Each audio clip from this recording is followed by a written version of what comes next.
जय माता दी, जय महाकाली, हर हर महादेव। भैया करवा चौथ पे मेहंदी जरूर लगेगी, तो माँ के लिए भी मेहंदी जरूर लेके आनी है आपने, लगानी है माँ को, उनके हाथों पे रचानी है। ठीक है जी। अगर आप भगवती को जो ज्यादा मानते हैं, जो नहीं भी मानते उनको भी मेहंदी तो जरूर देनी है माँ को। और भैया आप देखो, आपके पति बहुत खर्चा करते हैं, है ना, तो माँ के लिए कौन खर्चा करेगा? माँ के लिए हम खर्चा करेंगे, जो हम माँ की बेटियां हैं, क्योंकि माँ हमारे लिए देगी।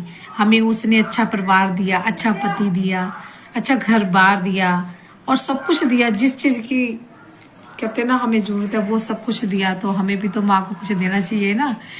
इसीलिए माँ को इस करवा चौथ पे सबसे बढ़िया वाली चीज ला कर दो, जिससे माँ प्रसन्न हो जाए और आपको भी मिलेगा। देखो कोई ना कोई गिफ्ट जरूर मिलेगा। जय माता दी, जय माँ काली, हर हर महादेव।